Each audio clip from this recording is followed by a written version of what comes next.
ಒಂದು ಫಂಕ್ಷನ್ ಇತ್ತು. ಈ ಸಾರಿ ಪಲ್ಲು ಪ್ಲೇಟ್ ಮಾಡಿ ಮಡ್ಚಿಟ್ಕೊಂಡ್ಬಿಡೋಣ ಅಂತ ಟ್ರೈ ಮಾಡ್ತಾನೇ ಇದ್ದೀನಿ. ಈ ಕುಚ್ಚು ಬೇರೆ ಅಡ್ಡ ಬರ್ತಾ ಇದೆ. ಅಯ್ಯೋ, ನನಗೆ ಇದು ಪಲ್ಲುದು ಪ್ಲೀಟ್ಸ್ ಮಾಡೋದೇ ದೊಡ್ಡ ಸರ್ಕಸ್ಸು ನನಗೆ. ನೋಡಿ ನೋಡಿ ಏನಾಯ್ತು ಕಣೆ, ಸೀರೆ ಯಾಕೆ ಆ ಥರ ಎಸಿತಾ ಇದೀಯಾ? ಏನಿಲ್ಲ ಕಣೆ, ಫಂಕ್ಷನ್ ಇತ್ತು. ಈ ಮೊದಲೇ ಒಂದು ಸ್ವಲ್ಪ ಪಲ್ಲುದು ನೆರಿಗೆ ಮಾಡಿ ಇಟ್ಕೊಳ್ಳೋಣ ಅಂದರೆ ಬರ್ತಾನೆ ಇಲ್ಲ. ಎಷ್ಟು ವ್ಯತ್ಯಾಸ ಆಗ್ತಾ ಇದೆ. ಸೇಮ್ ಮತ್ತೆ ಎಲ್ಲ ನಮ್ಮ ರಿಲೇಷನ್ ಆಡ್ಕೊಂಡು ನಗೋದೇ ಆಗೋಯ್ತು. ನಾನು ಹಣೆ ಬರ, ಅಯ್ಯೋ ಮದುವೆಗೆ ಬರ್ತಾಳೆ, ಹೇಗೆ ಡ್ರೆಸ್ ಹಾಕೊಂಡು ಬರ್ತಾಳೆ, ಒಂದು ಸೀರೆ ನೆಟ್ಟಗೆ ಉಟ್ಕೊಂಡು ಬರೋಕ್ಕಾಗಲ್ವಾ ಅಂತ ನಗ್ತಾರ ಕಣೆ. ಅದಕ್ಕೆ ಯಾಕೆ ಅಷ್ಟು ಕೋಪ ಮಾಡ್ಕೋತೀಯ? ನಾನು ಎಲ್ಲದಕ್ಕೂ ನನ್ನ ಚಾನಲಲ್ಲಿ ಎಲ್ಲ ವೀಡಿಯೋಸು ಮಾಡಿದ್ದೀನಿ. ನೀನು ನನ್ನ ಚಾನಲ್ ನೋಡಲ್ಲ ಅನ್ಸುತ್ತೆ, ಅದಕ್ಕೆ ಹೇಳೋದು ಸಬ್ಸ್ಕ್ರೈಬ್ ಮಾಡ್ಕೊಂಡು ನೋಡು ಅಂತಂದ್ಬಿಟ್ಟು. ನಾನು ವ್ಯೂವರ್ಸನ್ನ ಕೇಳಬೇಕಾದ್ರೆ ಅವ್ರಿಗೆ ಗೊತ್ತೇ ಇರುತ್ತೆ ಅಲ್ವಾ ವ್ಯೂವರ್ಸ್ ಎಲ್ಲ, ಯಾಕಂದರೆ ಅವರೆಲ್ಲ ನನ್ನ ವೀಡಿಯೋಸ್ ನೋಡ್ತಾರೆ, ಒಳ್ಳೊಳ್ಳೆ ಕಮೆಂಟ್ಸ್ ಹಾಕ್ತಾರೆ. ನೀನೇನು ಹೇಳಿದೆ ಅಲ್ವಾ, ಪಲ್ಲು ನೆರಿಗೆ ಮಾಡೋಕೆ ನನಗೆ ತುಂಬ ಕಷ್ಟ ಆಗ್ತಾ ಇದೆ ಅಂತ ಅಂದ್ಬಿಟ್ಟು, ಅದೂ ಸುಮಾರು ಟಿಪ್ಸ್ ಆ್ಯಂಡ್ ಟ್ರಿಕ್ಸ್ ನಾನು ಹೇಳಿದ್ದೀನಿ. ಆಮೇಲೆ ಕುಚ್ಚು ಅಡ್ಡ ಬರ್ತಾ ಇದೆ, ನನಗೆ ಮಾಡೋಕ್ಕೆ ಬರ್ತಾ ಇಲ್ಲ ಅಂತ ಅದು ಸಹ ಅದು ಒಂದು ಟಿಪ್ಪು ಹೇಳಿದ್ದೀನಿ. ಸುಮಾರು ಈ ಥರ ಸಾರಿ ಸಂಬಂಧಪಟ್ಟು ಎಷ್ಟೊಂದು ವೀಡಿಯೋಸ್ ಮಾಡಿದ್ದೀನಿ. ಅದಕ್ಕೆ ಚಾನಲ್ನ ವಿಸಿಟ್ ಮಾಡಿ ಹೋಮ್ ಪೇಜ್ ಓಪನ್ ಮಾಡಿದ್ರೆ ಎಲ್ಲ ವೀಡಿಯೋಸ್ ಬರ್ತವೆ. Hi everyone, welcome to my channel Mamata's glitz. ನೋಡಿದ್ರಲ್ವಾ ನಮ್ಮ ಫ್ರೆಂಡ್ ಹೇಗೆ ಸ್ಟ್ರಗಲ್ ಮಾಡ್ತಾ ಇದ್ಲು ಅಂತ. ಅದಕ್ಕೆ ನಾನು ಈಸಿಯಾದ ಮೆಥಡನ್ನೆಲ್ಲ ತೋರಿಸ್ತಾ ಹೋಗ್ತೀನಿ, ನೀವು ಅದನ್ನು ಫಾಲೋ ಮಾಡಿ. ಅಂದರೆ ನೀವು ಯಾವ್ದಾದ್ರು ಫಂಕ್ಷನ್ಗೆ ಹೋಗ್ತಾ ಇದ್ದರೆ ಹಿಂದಿನ ದಿನವೇ ನೀವು ಪಲ್ಲುದು ಆಮೇಲೆ ಸೆಂಟ್ರ್ ಪ್ಲೇಟ್ಸ್ದು ಮಾಡಿ ಇಟ್ಕೋಬೋದು. ಅಥವಾ ಕೆಲವೊಬ್ಬರು ಪಲ್ಲುದು ಮಾಡಿದ್ರೂ ಸಾಕು, ಇದನ್ನು ಆರಾಮ್ಸೆ ಮಾಡ್ಕೊಂಬಿಡ್ಬೋದು ಕೆಲವೊಬ್ಬರಿಗೆ. ಆಮೇಲೆ ಬಾಕ್ಸ್ ಫೋಲ್ಡಿಂಗು ಅದು ಸಹ ಮಾಡಿದ್ದೀನಿ, ಬೇಕಂದರೆ ಅದು ಸಹ ಮಾಡಿ ಇಟ್ಕೋಬೋದು. ಯಾವ್ಯಾವ ಮೆಥಡ್ ಅಂತ ತೋರಿಸ್ತೀನಿ ನೋಡಿ. ಆಗಲೇ ಕುಚ್ಚಿದ್ರೆ ಹಾಕಕ್ಕೆ ಬರ್ತಾ ಇಲ್ಲ ಅಂತ ಅಂದ್ಬಿಟ್ಟು ಏನು ಸ್ಟ್ರಗಲ್ ಮಾಡ್ತಾ ಇದ್ಲಲ್ವಾ, ಏನಿಲ್ಲ, ಒಂದು ಅರ್ಧ ಅಥವಾ 1 ಇಂಚು ಈ ಥರ ಫೋಲ್ಡ್ ಮಾಡಿಕೊಂಡು ಈಗ ಮಾಡ್ತಾ ಬನ್ನಿ, ಓಕೆನಾ? ನೋಡಿ ಈ ಥರ ಮಾಡ್ತಾ ಬರಬೇಕು. ನಿಮಗೆ ಜಸ್ಟ್ ಅದು ತೋರಿಸ್ತಾ ಇದ್ದೀನಿ, ಯಾರೆಲ್ಲ ನೋಡಿಲ್ಲ ಅನ್ನೋರಿಗೆ ಮಾತ್ರ, ಹೊಸದಾಗಿ ಯಾರು ಚಾನಲ್ ನೋಡ್ತಾ ಇದ್ದರೆ ಅವ್ರಿಗೆ ಯೂಸ್ ಆಗಲಿ ಅಂತ ತೋರಿಸ್ತಾ ಇರೋದು. ನೋಡಿ ಈ ಥರ ನೀವು ನೋಡಿ, ಕುಚ್ಚು ಅವಾಗ ನಿಮ್ಗೆ ಅಡ್ಡ ಬರಲ್ಲ, ಏನಿಲ್ಲ, ನೀಟಾಗಿ ಮಾಡ್ಕೋಬೋದು. ಆಮೇಲೆ ಈಗ ಸೀರೆದು ನೆರಿಗೆ ಮಾಡೋದು, ಅಂದರೆ ಪಲ್ಲು ಸೈಡದು ನೆರಿಗೆ ಮಾಡೋದು ಯಾವ ಥರ ಈಸಿಯಾಗಿ ತೋರಿಸ್ತೀನಿ. ಈಗ ಸ್ವಲ್ಪ ಚೇಂಜು, ನಿಮ್ಮ ಹತ್ರ ಒಂದು ಕಾರ್ಡ್ ಅಂತಂದರೆ ನೀವು SBI ಕಾರ್ಡು ಅಂದರೆ ಆಧಾರ್ ಕಾರ್ಡ್ ಆಗಿರ್ಬೋದು ಅಥವಾ ಪ್ಯಾನ್ ಕಾರ್ಡ್ ಆಗಿರ್ಬೋದು, ಯಾವುದೇ ಕಾರ್ಡು ನಿಮ್ಮ ಹತ್ರ ಕಾರ್ಡ್ ಇರುತ್ತಲ್ವ, ಅದೊಂದಿದ್ರೆ ಸಾಕು ರೀ, ಈಸಿಯಾಗಿ ನೆರಿಗೆ ಮಾಡ್ಕೊಂಬಿಡ್ಬೋದು. ಯಾವ ಥರ ಅಂತ ತೋರಿಸಿ. ಸೀರೆ ನೋಡಿ ಈ ಥರ ಒಂದು ಟೇಬಲ್ಗೋ ಯಾವುದಕ್ಕೋ ಹಾಕ್ಕೊಳ್ರಿ, ಉಲ್ಟಾ ಹಾಕ್ಕೋಬೇಕು ನೋಡಿ. ಇದು ಸೀದಾ, ಇದು ಉಲ್ಟಾ, ಈ ಥರ ಹಾಕ್ಕೊಂಡು, ನಾನು ಆಗಲೇ ಕಾರ್ಡ್ ಹೇಳಿದ್ನಲ್ವ, ಯಾವುದೋ ATM ಕಾರ್ಡು, ಆಧಾರ್ ಕಾರ್ಡು, ಯಾವುದೋ ಕಾರ್ಡು ನಿಮ್ಗೆ ಕುಚ್ಚು ಅಡ್ಡ ಬರುತ್ತೆ ಅನ್ನೋದಾದರೆ ಇಲ್ಲೂ ಸಹ ಅಷ್ಟೇ. ಬೇಕಾದರೆ ಈ ಥರ ಫೋಲ್ಡ್ ಮಾಡಿ ನೀವು ಸ್ಟಾರ್ಟ್ ಮಾಡ್ಬೋದು. ಕಾರ್ಡ್ ಹೇಳಿದ್ನಲ್ವ, ಕಾರ್ಡ್ ಈ ಥರ ಇಟ್ಟು ಫಸ್ಟದು ಈ ಥರ ಸೀದಾ ಇಟ್ಕೊಳ್ಳಿ. ಫಸ್ಟು ಸೀದಾ ಸ್ಟಾರ್ಟ್ ಮಾಡಿಕೊಂಡು, ಅದೇನು ನಿಮ್ಮ ಕಾರ್ಡ್ ಸ್ಟಿಫಾಗಿರುತ್ತಲ್ವ, ಈ ಥರ ಫೋಲ್ಡ್ ಮಾಡ್ಕೋತಾ ಬನ್ನಿ, ಈಸಿಯಾಗಿ ಫಾಸ್ಟಾಗಿ ನೋಡಿ. ಆ ಥರ ಫೋಲ್ಡ್ ಮಾಡ್ತಾ ಆಮೇಲೆ ಬೇಕಾದ್ರೆ ಕಾರ್ಡು ತೆಗೆದುಬಿಡಿ. ಈಗ ಕುಚ್ಚೇನು ಸ್ವಲ್ಪ ಫೋಲ್ಡ್ ಮಾಡ್ಕೊಂಡಿರ್ತೀವಲ್ಲ, ಸೀದಾ ಮಾಡ್ಕೊಂಬಿಟ್ಟು ಇಲ್ಲಿ ಜೋಡಿಸ್ಕೊಳ್ಳಿ. ಫಸ್ಟು ಇಲ್ಲೊಂದು ಪಿನ್ ಮಾಡ್ಕೊಂಬಿಡೋಣ. ಫಸ್ಟು ನೋಡಿ, ಇಲ್ಲೊಂದು ಪಿನ್ ನಾವು ಹಾಕ್ಕೊಂಡ್ಮೇಲೆ ಹೀಗೆ ಅದನ್ನೇ ಫಾಲೋ ಮಾಡ್ತಾ ನೋಡಿ, ಹಾಗೆ ಪಿನ್ ಹಾಕ್ಕೊಂಡು ಹೋಗಬೇಕು ಕೆಳಗಡೆ ಅಷ್ಟೇ. ಫಸ್ಟು ಸ್ಟಾರ್ಟಿಂಗ್ ಸಿಕ್ಬಿಟ್ರೆ ನಿಮಗೆ ಆಮೇಲೆ ಈಸಿಯಾಗಿ ಸಿಗುತ್ತೆ ನೋಡಿ. ಇದು ಐರನ್ ಮಾಡ್ಕೋಬೇಕು, ಯಾಕಂದರೆ ಇದು ಹೆವಿ ಸೀರೆ ಆಗಿರೋದ್ರಿಂದ ಐರನ್ ಮಾಡಿದ್ರೇ ನಿಮಗೆ ನೀಟಾಗಿ ಕುತ್ಕೊಳ್ಳುತ್ತೆ. ನೋಡಿದ್ರಲ್ವ, ಒಂದೇ ಒಂದು ಕಾರ್ಡಿಂದ ಬೇಕಾದ್ರೆ ಇಲ್ಲೊಂದು ಪಿನ್ನು ಹೀಗೆ ಅಡ್ಜಸ್ಟ್ ಮಾಡ್ತಾ ಹೋಗ್ಕೊಂಡು ಒಂದೊಂದು ಪಿನ್ನು ನೀವು ಮಾಡ್ಕೊಂಡು ಹೋಗ್ಬಿಟ್ರೆ ಈಸಿ ಆಗುತ್ತೆ ನೋಡಿ, ಎಷ್ಟು ಕರೆಕ್ಟಾಗಿ ಬರುತ್ತೆ. ಹಾಗೆ ನೆಕ್ಸ್ಟ್ ಒಂದು ಮೆಥಡ್ ತೋರಿಸ್ತೀನಿ ನೋಡಿ. ಇದು ಸಹ ಅಷ್ಟೇ, ಟೇಬಲ್ಗೆ ಇದು ಪಲ್ಲು ಸೈಡ್ ಅಲ್ವಾ, ಸೀದಾ ಹಾಕ್ಕೋಬೇಡಿ ಯಾವಾಗ್ಲೂ. ಈಗ ನೋಡಿ ಉಲ್ಟಾ ಹಾಕ್ಕೊಳ್ತಾ ಇದ್ದೀನಿ. ಉಲ್ಟಾ ಹಾಕ್ಕೊಂಡು ಐರನ್ ಮಾಡ್ಕೋಬೇಕಾಗುತ್ತೆ. ಇದಕ್ಕೆ ನೋಡಿ, ಫಸ್ಟು ಪ್ಲೀಟು ನಮ್ಮ ಲೆಫ್ಟ್ ಸೈಡು ಇದು ಉಲ್ಟಾ ಹಾಕಿದೆ. ಈಗ ನೋಡಿ ಸೀದಾ ಬಂದಿದೆ, ಈ ಥರ ಬರಬೇಕು. ಫಸ್ಟು ಇದನ್ನ ಐರನ್ ಮಾಡ್ಕೊಂಬಿಡೋಣ. ಇಲ್ಲೇ ಇದೆ ಟ್ವಿಸ್ಟು, ಕರೆಕ್ಟಾಗಿ ನೋಡ್ಕೊಳ್ಳಿ. ಈಗ ಇದು ಸ್ಟಾರ್ಟಿಂಗ್ ಒಂದು ಐರನ್ ಮಾಡ್ಕೊಂಡಿವಿ. ಈಗ ಫುಲ್ಲು ಸಾರಿನ ಇಲ್ಲೇವರೆಗೂ ಫೋಲ್ಡ್ ಮಾಡ್ಕೊಳ್ಳಿ. ಮಿಕ್ಕಿದ್ದೇನೆ ಎಷ್ಟು ಇರುತ್ತಲ್ವ ಕರೆಕ್ಟು ನಾವೆಲ್ಲಿ ಇದು ಲೈನ್ ನೋಡ್ಕೊಳ್ಳಿ. 2 ಪಾರ್ಟಿಷನಲ್ಲಿ ಈ ಥರ ಫೋಲ್ಡ್ ಮಾಡ್ಕೊಂಬಿಡಿ. ಓಕೆನಾ? ಇಲ್ಲಿ ಯಾಕಂದರೆ ನಮಗೆ ಇಲ್ಲೊಂದು ಲೈನ್ ಬೇಕಾಗಬೇಕು. ಯಾಕಂದರೆ ಗೈಡ್ಲೈನ್ಗೆ ಒಂದು ಲೈನ್ ಬೇಕು ನೋಡಿ. ಈ ಥರ ಫೋಲ್ಡ್ ಮಾಡಿದ್ಮೇಲೆ ಮತ್ತೆ ಓಪನ್ ಮಾಡಿ ನಾವೇನು ಇಲ್ಲಿ ಒಂದೇನು ಗೈಡ್ಲೈನ್ ಸಿಕ್ಕಿದೆಯಲ್ಲ, ಮತ್ತು ಇಲ್ಲಿಗೆ ಫುಲ್ಲು ಈ ಥರ ಫೋಲ್ಡ್ ಮಾಡಿಕೊಂಡು ಮತ್ತೆ ಐರನ್ ಮಾಡ್ಕೊಳ್ಳೋಣ ಇಲ್ಲಿ. ಯಾಕಂದರೆ ಒಂದೊಂದಾಗಿ ನಮಗೆ ಗೈಡ್ಲೈನ್ ಸಿಗ್ತಾ ಹೋಗುತ್ತೆ. ಫೋಲ್ಡ್ ಮಾಡೋದಕ್ಕೆ ಈಸಿ ಆಗುತ್ತೆ. ಆಮೇಲೆ ನಿಮಗೆ ತೋರಿಸ್ತೀನಿ ಅದು ಯಾವ ಥರ ಎಷ್ಟು ಈಸಿಯಾಗಿ ಮಾಡ್ಕೋಬೋದು ಗೊತ್ತಾ. ಇಲ್ಲೊಂದು ಸಿಕ್ತು ನಿಮಗೆ ಗೈಡ್ಲೈನ್.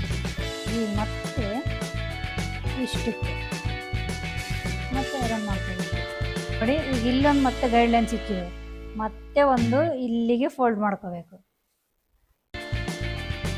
ಈಗ ಏನು ಮಾಡ್ಬೇಕಂತ ಹೇಳ್ತೀನಿ ನಾನು. ಈಗ ನೋಡಿ ಲಾಸ್ಟ್ ಒಂದು ಚಿಕ್ಕದೇನು ಮಾಡಿದ್ವಲ್ವ, ಇದನ್ನು ಈ ಥರ ಫೋಲ್ಡ್ ಇಲ್ಲೊಂದು ಗೈಡ್ಲೈನ್ ಇದೆ, ಇಲ್ಲಿ ಒಂದು ಸೆಂಟ್ರಲ್ಲಿ ಗೈಡ್ಲೈನ್ ಇದೆ. ಇಲ್ಲಿವರೆಗೂ ಇದೇ ಸೈಜ್ಗೆ ನಾವು ಫೋಲ್ಡ್ ಮಾಡ್ಕೊತ ಬರಬೇಕು ನೋಡಿ. ಈ ಥರ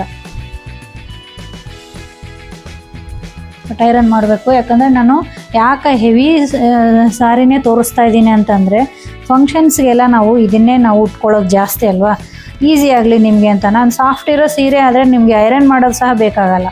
ಹಾಗಾಗಿ ನಾನು ಬಾರ್ಡ್ರ್ ಇರೋಂಥದ್ದು ಸ್ವಲ್ಪ ಹೆವಿ ಇರೋಂಥದ್ದೇ ತೊಗೊಂಡಿದ್ದೀನಿ ನೋಡಿ. ಅದನ್ನೇ ಫಾಲೋ ಮಾಡ್ತಾ ನಿಮಗೆ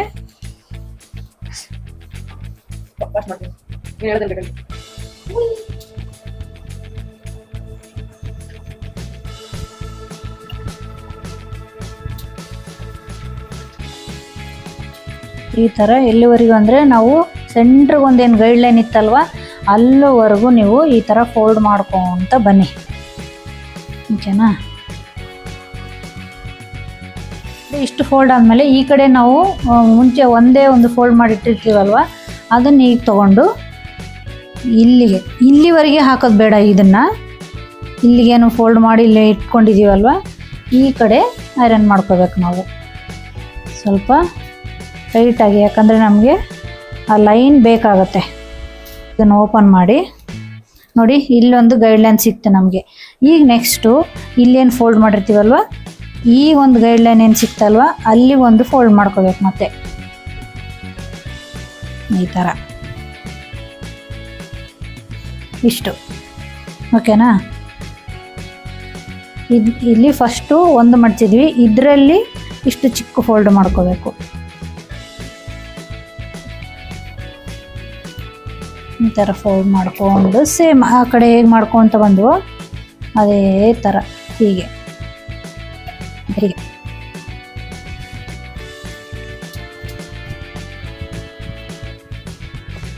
ಫೋಲ್ಡ್ ಮಾಡ್ತಾ ಎರಡು ಈ ಥರ ಇಟ್ಟು ಸೇಮ್ ಆ ಕಡೆ ಹೇಗೆ ಮಾಡ್ಕೊತ ಬಂದ್ವಲ್ವ ಅದೇ ಥರ ಹೀಗೆ ಎರಡೂ ಸೈಡು ನೀವು ನೋಡ್ತಾ ಇದ್ದೀವಲ್ವ, ಈ ಕಡೆ ಫೋಲ್ಡಿಂಗ್ ಒಂದು, ಈ ಕಡೆ ಫೋಲ್ಡಿಂಗ್ ಒಂದು, ನೀಟಾಗಿ ಐರನ್ ಮಾಡ್ಕೊಂಡ್ಬಿಡ್ಬೇಕು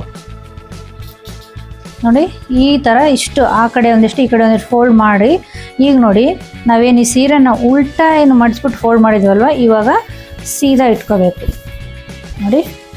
ಸೀದಾ ಮಾಡಿ ಆದಮೇಲೆ ನೋಡಿ ನಿಮಗೆ ಕಾಣಿಸ್ತಾ ಇದೆ, ನಿಮಗಾಗಲೇ ಲೈನ್ಸ್ ಕಾಣಿಸ್ತಾ ಇದೆ ತಾನೇ, ಇಲ್ಲಿ ನೋಡಿ ಎಷ್ಟು ನೀಟಾಗಿ ಲೈನ್ ಕಾಣ್ತಾ ಇದೆ ಅಲ್ವಾ. ಈಗ ಏನು ಮಾಡಬೇಕು ಗೊತ್ತಾ, ಇಲ್ಲಿ ನಾವು ಏನು ಈ ಥರ ಈ ಚಿಕ್ಕ ಲೈನಿಗಂತ ಏನು ಸ್ಟಾರ್ಟಿಂಗ್ ಒಂದು ಫೋಲ್ಡ್ ಮಾಡಿದ್ವಲ್ಲ ಅದನ್ನು ಸ್ವಲ್ಪ ಸೀದಾ ಮಾಡ್ಕೊಂಬಿಡಿ ಅಷ್ಟೇ. ಇದು ಒಂದ್ರದ್ದು ಮಾತ್ರ ಇದು, ಯಾಕಂದರೆ ಇಲ್ಲಿ ಬರುತ್ತೆ, ಇಲ್ಲಿ ಶೋಲ್ಡರ್ ಹತ್ರ ಫಸ್ಟ್ ಪ್ಲೀಟ್ ಬರುತ್ತೆ. ಹಾಗಾಗಿ ಸ್ವಲ್ಪ ದೊಡ್ಡದಿರ್ಬೇಕಂತ ನಾನು ಯಾವಾಗಲೂ ಹೇಳ್ತೀನಲ್ವ. ಈಗ ನೋಡಿ ಆಮೇಲೆ ಇದು ನೀವು ಅನ್ಕೋಬೋದು, ಅಯ್ಯೋ ಎಷ್ಟು ಕಷ್ಟ ಇದೆ, ಎಷ್ಟು ಸಲ ಹೆಂಗೆ ಫೋಲ್ಡ್ ಮಾಡಬೇಕು. ನಿಮಗೆ ಎಕ್ಸ್ಪ್ಲೇನ್ ಮಾಡ್ತಾ ನಾನು ಮಾಡೋದ್ರಿಂದ ನಿಮಗೆ ಸ್ವಲ್ಪ ಸ್ಲೋ ಅನಿಸ್ಬೋದು ಅಷ್ಟೇ, ಬಿಟ್ಟರೆ ತುಂಬ ಫಾಸ್ಟ್ ಆಗುತ್ತೆ ಒಬ್ಬರೇ ಸುಮ್ಮನೆ ಮಾಡ್ಕೊಂತ ಹೋಗ್ಬಿಟ್ರೆ. ಈಗ ಏನಿಲ್ಲ ನೋಡಿ, ಇಷ್ಟು ಸಿಂಪಲ್. ನೀವು ಯಾರು ಚಿಕ್ಕ ಮಕ್ಳಿಗೂ ಕೊಟ್ಬಿಟ್ರು ಈಗ ಫೋಲ್ಡ್ ಮಾಡಿಕೊಡ್ತಾರೆ. ಇಲ್ಲಿ ನೋಡಿ, ಸೀರೆನ ಸೀದಾ ಹಾಕ್ಕೊಂಬಿಡಿ. ಈಗ ನಿಮ್ಗೇನೋ ಲೈನ್ಸ್ ಕಾಣ್ತಾ ಇದೆಯಲ್ಲ ಅದನ್ನು ಫಾಲೋ ಮಾಡ್ಕೊಂತ ಹೋಗಿ, ಮಧ್ಯದಲ್ಲಿ ಒಂದು ಏನು ಚಿಕ್ಕದಿರುತ್ತಲ್ವ ಅದನ್ನು ಬಿಟ್ಬಿಡಿ. ಓಕೆನಾ? ಇದು ನೆನ್ಪಿಟ್ಕೊಳ್ಳಿ. ಈಗ ನೋಡಿ, ಇಲ್ಲೊಂದು ಚಿಕ್ಕದು ಲೈನ್ ಕಾಣುತ್ತೆ, ಅದನ್ನು ತಗೋಬಾರ್ದು. ಅದನ್ನು ಒಂದೊಂದು ಬಿಟ್ಟು ಈ ಥರ ನೋಡಿ ಎಷ್ಟು ಈಸಿಯಾಗಿ ಮಾಡ್ಕೋಬೋದು. ನಿಮಗೇನು ವ್ಯತ್ಯಾಸನೇ ಆಗೋದೇ ಇಲ್ಲ. ಪ್ಲೀಟ್ಸ್ ಅಷ್ಟು ನೀಟಾಗಿ ಬರುತ್ತೆ. ಇಲ್ಲಿ ಮಾತ್ರ ಒಂದು ಚಿಕ್ಕದೊಂದು ಡಬಲ್ ತಗೊಳ್ಳಿ, ಯಾಕಂದರೆ ಒಳಗಡೆ ಕಾಣಬಾರ್ದು ಅಂತ. ನೋಡಿ ಎಷ್ಟು ನೀಟಾಗಿ ನಿಮಗೆ ತೋರಿಸ್ತೀನಿ. ಎಷ್ಟು ನೀಟಾಗಿ ಬರುತ್ತೆ ನಿಮಗೆ. ಇಲ್ಲಿ ನೋಡಿ ಬಿಟ್ಟು ತೋರಿಸ್ತೀನಿ. ನೋಡಿ ಎಷ್ಟು ಪ್ಲೀಟ್ಸ್ ಬಂದಿದ್ದಾವೆ, ಯಾವುದು ವ್ಯತ್ಯಾಸ ಇಲ್ಲ. ನೋಡಿ ನೆರಿಗೆ ಎಷ್ಟು ನೀಟಾಗಿ ಕೂತ್ಕೊಳ್ಳುತ್ತೆ ನಿಮಗೆ. ಇನ್ನು ಇದು ಪ್ಲೇನ್ ಆಗಿದ್ರೆ ಅಂದರೆ ಕುಚ್ಚು ಇರದೇ ಇರೋದಾದರೆ ಸ್ಟಿಫ್ ಆಗಿ ನಿಂತ್ಕೊಳ್ಳುತ್ತೆ ಹಾಗೆ ನಿಮಗೆ ನೆರಿಗೆ. ಈಗ ನೆಕ್ಸ್ಟ್ ಇನ್ನೊಂದು ಮೆಥಡ್ ತೋರಿಸ್ತೀನಿ ನೋಡಿ. ಇದು ಆಲ್ರೆಡಿ ಒಂದು ಸಲ ತೋರಿಸಿದ್ದೀನಿ ಒಂದು ವಿಡಿಯೋದಲ್ಲಿ. ಇದು ಸಹ ಅಷ್ಟೇ, ಏನಿಲ್ಲ. ಇದು ನಿಮಗೆ ಸೆರಗುದು ಪಾರ್ಟು ಈ ಕಡೆ ಅಂದರೆ ನಮ್ಮ ಲೆಫ್ಟ್ ಸೈಡ್ ಇರೋದು ಚೇರಿಗೆ ಈ ಥರ ಹಾಕಿ ಒಂದು ಕ್ಲಿಪ್ ಇಟ್ಬಿಡಿ. ಕ್ಲಿಪ್ ಇಟ್ಟು ನಿಮ್ಗೆ ಯಾವ ಸೈಜ್ ಬೇಕೋ ಆ ಸೈಜದು ಈ ಥರ ನೋಡಿ ಟೈಟಾಗಿ ಹಿಡ್ಕೊಂಡು, ಇದು ಅಷ್ಟೇ ನಿಮಗೆ ಯಾವುದೇ ಥರದ್ದು ವ್ಯತ್ಯಾಸನೇ ಆಗಲ್ಲ, ಸೀರೆ ಉಟ್ಕೊಳಕ್ಕಾಗಲ್ಲ ಅನ್ನೋರಿಗಂತೂ ತುಂಬಾ ಈಸಿ ಮೆಥಡ್ ಇದು. ನೋಡಿ ಈ ಥರ ಕ್ಲಿಪ್ ತೆಗೆದ್ಬಿಡಿ. ಇದು ಯಾವಾಗಲೂ ನಾನು ಹೇಳ್ತೀನಲ್ಲ ಸ್ವಲ್ಪ ದೊಡ್ಡದಾಗಿರಬೇಕು ಅಂತ. ನೋಡಿದ್ರಾ ಈ ಥರ ಜಾಡಿಸ್ಬಿಟ್ರೆ ಅಂತೂ ನೀಟಾಗಿ ಕೂತ್ಕೊಳ್ಳುತ್ತೆ. ಈ ಥರ ಇದನ್ನು ಫಾಲೋ ಮಾಡ್ಕೊತ ಹೋಗ್ಬಿಟ್ರೆ ಆಗೋಯ್ತು. ಈ ಸೈಡು ತೋರಿಸ್ತೀನಿ ಬೇಕಾದ್ರೆ ನಿಮಗೆ ಲೆವೆಲ್ಲಾಗಿ. ನೋಡಿ ಏನಾದರೂ ವ್ಯತ್ಯಾಸ ಇದೆಯಾ ನೋಡಿದ್ರಾ? ಜಿಗ್ ಜಾಗ್ ಮಾಡ್ಕೊತ ಹೋಗ್ಬಿಟ್ರೆ ಆಗೋಯ್ತು. ನೋಡಿ ಈ ಟಿಪ್ ಅಂತೂ ಲಾಸ್ಟ್ ಒಂದು ವಿಡಿಯೋದಲ್ಲಿ ಸಾರಿ ಟಿಪ್ಸ್ ಆ್ಯಂಡ್ ಟ್ರಿಕ್ಸಲ್ಲಿ ಒಂದು ಹೇಳಿದ್ದೆ. ಅದರಲ್ಲಿ ಒಬ್ಬರು ಕಮೆಂಟಲ್ಲಿ ಸಹ ಕೇಳಿದರು ಇದನ್ನು ಯಾವ ಥರ ಫೋಲ್ಡ್ ಮಾಡ್ಕೋಬೇಕಂತ. ಏನಿಲ್ಲ, ಇದು ನಿಮಗೆ ಈ ಲೆಂತು ನೋಡಿಕೊಂಡು, ಅಂದರೆ ಇಲ್ಲಿ ಶೋಲ್ಡರ್ ಹತ್ರ ನಿಮ್ಗೆ ಎಷ್ಟು ಉದ್ದ ಬೇಕಾಗುತ್ತೆ ಅಷ್ಟು ನೋಡಿಕೊಂಡು ಈ ಥರ ಒಂದು ಸ್ವಲ್ಪ ದಪ್ಪಾಗಿರೋಂಥ ಪೇಪರ್ನ ಕಟ್ ಮಾಡಿಕೊಂಡು ಈ ಥರ ಜಿಗ್ಜಾಗ್ ಶೇಪಲ್ಲಿ ನೀವು ಮಡಚಿ ಇಟ್ಕೊಂಡ್ಬಿಡಿ. ಅರ್ಥ ಆಯ್ತಾ? ಇದನ್ನು ನೋಡಿ ಈ ಥರ ಮಡಚಿ ನೀವು ಇದನ್ನು ಎಸಿಬೇಡಿ, ಎಲ್ಲ ಸಾರಿಗೂ ಬರುತ್ತೆ. ಹಾಗೆ ಇಟ್ಕೊಳ್ಳಿ. ನಾನು ಹಾಗೆ ಇಟ್ಕೊಂಡಿದ್ದೀನಿ ಕೂಡ. ಈಗ ಯಾವ ಥರ ಇದರಿಂದ ಮಾಡ್ಕೊಳೋದಂತ ತೋರಿಸ್ತೀನಿ ಸಿಂಪಲ್ಲಾಗಿ. ಇದು ನಿಮಗೆ ಸೀರೆದು ಪಲ್ಲು ಸೈಡ್ದು ಈ ಥರ ಸಾರಿ ಈ ಥರ ಇಟ್ಕೊಂಡು ಇಲ್ಲೇನು ಫೋಲ್ಡ್ ಏನು ಇರುತ್ತಲ್ವ ಆ ಥರ ಸೀರೆನ ಹಿಡ್ಕೊಂಡು ನೀವು ಫೋಲ್ಡ್ ಮಾಡ್ತಾ ಬನ್ನಿ ಅಷ್ಟೇ. ನೋಡಿ ನಿಮಗಿದು ಸಹ ಅಷ್ಟೇ, ಏನು ವ್ಯತ್ಯಾಸನೇ ಆಗಲ್ಲ ನಿಮಗೆ, ಅಷ್ಟು ಚೆನ್ನಾಗಿ ಬರುತ್ತೆ. ಫೋಲ್ಡ್ ಎಲ್ಲೆಲ್ಲಿದೆ ಅಲ್ಲಲ್ಲಿಗೆ ಸಾರಿ ಸಮೇತ ಹಿಡ್ಕೊಂಡು ನೀವು ಫೋಲ್ಡ್ ಮಾಡ್ಕೊಬೇಕು. ಫೋಲ್ಡ್ ಮಾಡ್ಕೊ ಅಂತ ಅದನ್ನ ಇನ್ನೂ ಹಿಡ್ಕೊಂಡು ಈ ಥರ ಸ್ವಲ್ಪ ಜಾಡಿಸ್ಬಿಟ್ಟು ಆಮೇಲೆ ನೋಡಿ ಅದ್ರ ಕೆಳಗಡೆಯಿಂದ ಈ ಥರ ತೆಗೆದು ಇದನ್ನು ತೆಕ್ಕೊಂಬಿಡಿ. ತೆಗೆದ್ಬಿಟ್ಟು ಹಿಂಗೆ ಜೋಡಿಸ್ಕೊಂಬಿಡ್ರಿ. ನೋಡಿ ಈ ಥರ ಎಲ್ಲಿ ನಿಮಗೆ ಅಂದರೆ ದೊಡ್ಡದು ಚಿಕ್ಕದು ಆ ಥರ ಏನೂ ಬರೋದೇ ಇಲ್ಲ. ನೋಡಿ ಈ ಕಡೆನೂ ಯಾವುದು ಆಚೆ ಬಂದಿಲ್ಲ, ಇಲ್ಲಿನೂ ಎಲ್ಲ ಕರೆಕ್ಟಾಗಿ ಇರುತ್ತೆ. ಇಷ್ಟ ಆಗಿತ್ತು ನೋಡಿ ಸಾರಿ ಪಲ್ಲುದು ನೆರಿಗೆ ಯಾವ ಥರ ಮಾಡ್ಕೋಬೋದು ಅನ್ನೋದು ನಾನು ಎಲ್ಲನೂ ತೋರಿಸಿದ್ದೀನಿ, ಎಕ್ಸ್ಪ್ಲೇನ್ ಮಾಡಿದ್ದೀನಿ. ಯಾರೆಲ್ಲ ಈ ಥರ ಸ್ಟ್ರಗಲ್ ಮಾಡ್ತಾ ಇದ್ರು ಅಂದರೆ ಈ ವಿಡಿಯೋ ಅವ್ರಿಗೆ ಶೇರ್ ಮಾಡಿ ಅಂತ ಹೇಳ್ತಾ, ಹಾಗೆ ನಿಮ್ಮೆಲ್ಲರಿಗೂ ಈ ವಿಡಿಯೋ ಇಷ್ಟ ಆದರೆ ಒಂದು ಲೈಕ್ ಕೊಡಿ, ನಿಮ್ಮ ಫ್ರೆಂಡ್ಸಿಗೆ ಫ್ಯಾಮಿಲಿಗೆ ಶೇರ್ ಮಾಡಿ ಅಂತ ಹೇಳ್ತಾ ನೆಕ್ಸ್ಟ್ ಒಂದು ಯೂಸ್ಫುಲ್ ವಿಡಿಯೋ ಜೊತೆಗೆ ನಿಮ್ಮ ಮುಂದೆ ಬರ್ತೀನಿ. ಅಲ್ಲಿವರೆಗೂ ಟಾಟಾ ಬಾಯ್.